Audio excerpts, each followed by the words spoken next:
A father who watched his son die in his arms says it's been 2 decades too long for answers in his murder.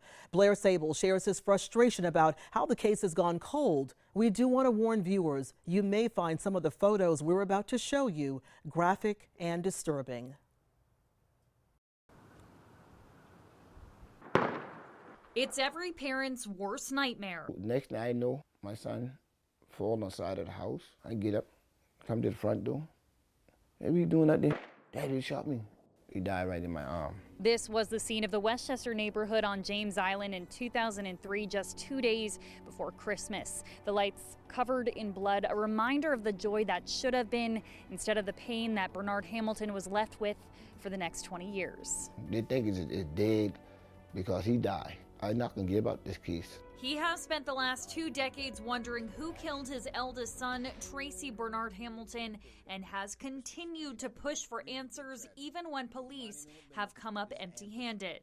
Hamilton was named after his father in part, but was known to friends and family as Fuddy. Somebody come take his life and he won't die. That's the problem. He didn't harm nobody. Moments after his son was shot in the front yard, Bernard says he got a mysterious call asking if his son was okay. You know, my son got shot that quick. Said he might have been involved in my son's death as well, too. Never before seen crime scene photos show Hamilton struggled to get help. Trails of blood followed him to the house where he collapsed and later died in front of his father. He was just 23 and left behind a 9-month-old. You got a little son named Buddy Tracy, just like him. According to a partially redacted investigative file, there were at least 2 witnesses. One who told police he saw a white Honda Accord roll through the stop sign at Westwood and Woodview when 2 black men got out of the car and shouted, "Get your hands up," and began shooting. But another witness told police she saw a burgundy Dodge with tinted windows that had been in the neighborhood earlier that day. A tipster later told police they had overheard the first witness, Pierre England, was the real target of the shooting.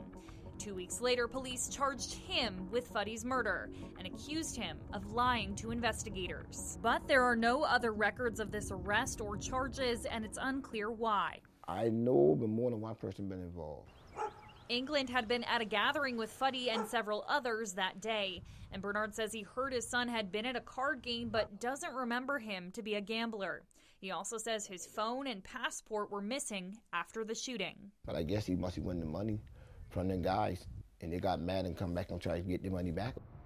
He believes the truth will come sooner or later. That's my boy. I miss him a whole lot. The case remains open within the Charleston Police Department's Violent Crime Unit. For Gone Cold, Blair Sable, Live 5 Investigates.